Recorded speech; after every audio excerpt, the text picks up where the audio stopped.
Hey everyone, it's Riley, and today I wanted to give you guys a tour of my pen and marker collection. So if you've been around my channel for a while, you know that I started my channel with only one set of markers. It was the Crayola Supertips, and I actually started with only the set of 25. And then I had one set of black pens as well that were the Sakura Pigma Microns.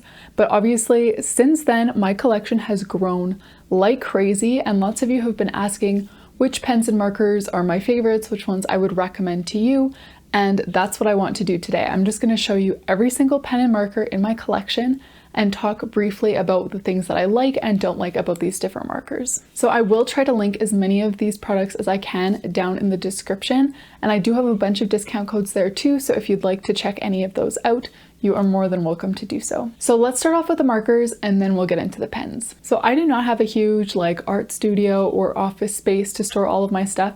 Pretty much everything that I have is either here on my desk or in my little rolly cart, and the main things that I use are here on my desk. So I'm going to start off with the marker tower right behind me, and I actually made that out of cardboard and yogurt containers.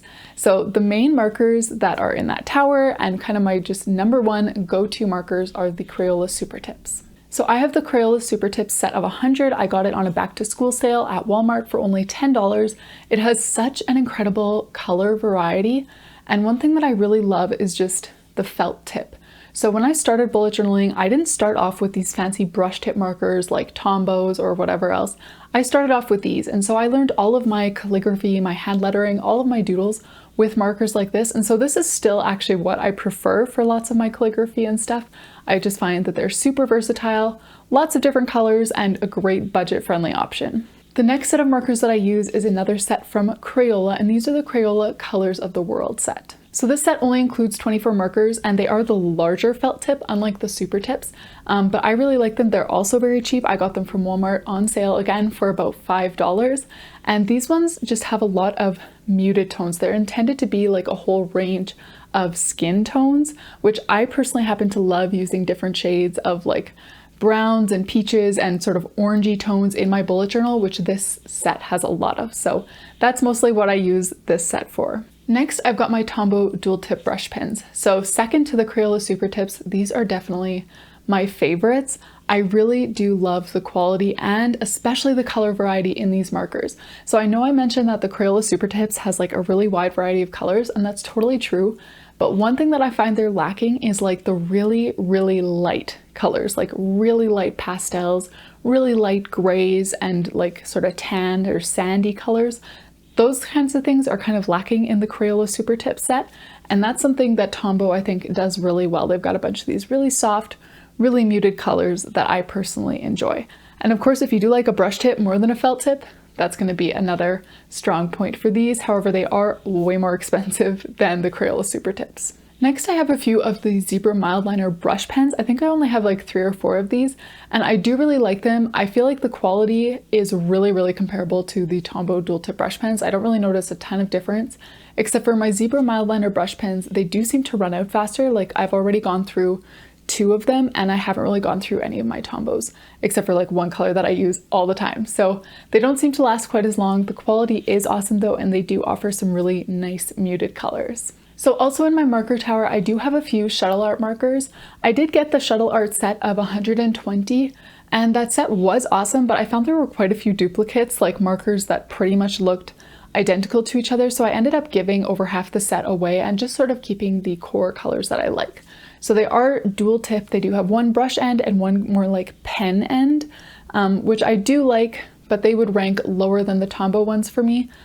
Just because of mostly the colors. They are so vibrant, and I tend to gravitate towards more like muted and soft colors. Next, I have a few of these random Staedtler dual tip markers. I don't even know when I got these or what I got them for. I just kind of found a few of them lying around, and there are a few colors that I now use pretty regularly in my bullet journal. So those are all the markers that I have right there in my marker tower on my desk that I grab all the time. I do also have a few different sets of markers in my sort of stationery cart, which I don't use quite as often. So first up in the cart, I have the Rytech retractable highlighters. So I do have 2 sets of these, and there's a whole range from like neon colors, pastel colors, vintage colors, mild colors. I do really like the color selection, but the thing about these markers that causes me to not go to them very often is the fact that they have a chisel tip. So I just find a felt tip, like I said, the easiest for coloring, for writing, for hand lettering, calligraphy, all of that. Next, brush tip. I don't mind that for all of those same things, coloring, writing, calligraphy, whatever, but a chisel tip I just find really kind of clunky and awkward unless you're just using it to make straight lined, which is normally what people would use highlighters for. So I think they'd be great as actual highlighters, but in my bullet journal, I don't reach for them very often. Next, I've got a few of these metallic markers from Mr. Pen. Again, I never ever use these in my own journal. I'm just not really drawn to metallics, but I do use them on occasion in custom journals. I do think that they're really fun and nice. It's just not really my thing. But yeah, these are from Mr. Pen, and I think they're pretty cheap if you're interested. And finally, I do also have some paint pens. I have this pack from Artistro, and these are awesome. There is a nice color variety.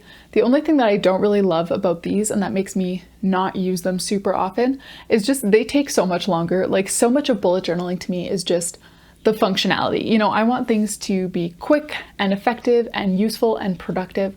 And for me, paint pens just seem to take so long. First off, like shaking them, pressing them, waiting for them to dry, because often I'll like do a little detail on one page and then flip and do that same thing on the next page, you know? And I can't really do that if I'm waiting for this paint to dry. It only takes a few seconds to like a minute, but still, it does add a bit of extra time. So I really, really love these for certain things, but I don't grab them on a regular basis. So this set of markers right here just arrived in the mail literally the day that I was filming this video. So now I've had a chance to try them out for a few days, and they're from this brand called Lira or Lira. I'm gonna have their Instagram account linked down below. So I got a pack of 36 and I've been using them for a few days now, and I really have not found any differences between these and the Tombow dual tip brush pens. So the brush tip feels exactly the same to me. The felt tip feels the same to me. Some of the colors I really, really love, like these ones. Some of them I probably won't use that much, but they're definitely worth checking out as a cheaper alternative to the Tombow dual tip brush pens. Next, I've got more markers, but they're kind of in a different category. Like, I feel like the ones that I've talked about so far can be used for like coloring and like bigger things like title lettering and things like that. These markers are more for smaller headings and titles, and that is the Tombow Fudenosuke brush pens. So if you're familiar with these, they come in a set of 2. There's a hard tip and a soft tip. They're both black.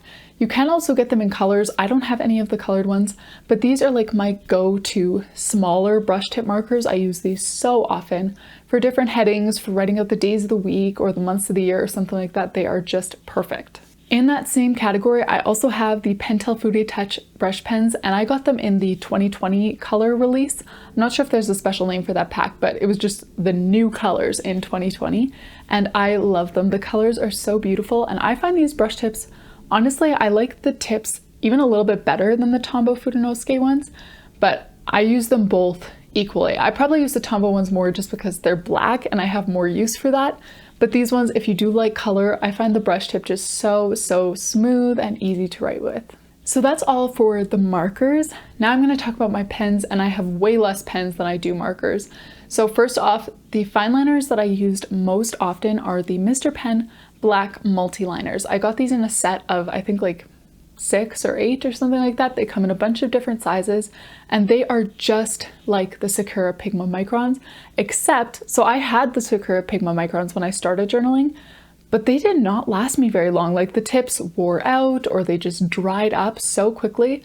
These Mr. Pen ones I've had for almost a year now, and they are all in great condition still. I use them all the time for all of my custom bullet journals, and I really just have no complaints. They're also way cheaper than the Sakura Pigma Microns, so I like that as well. Next, I also use the Art and Fly black fine liners, and these, I would say, they have all the same strengths. They're just as good, I think, as the Sakura Pigma Microns. They're also cheaper, just like the Mr. Pen ones. The only reason that I don't use these as often is, first of all, I started the Mr. Pen ones first. I just like to finish out pens before I start a new one that's exactly the same.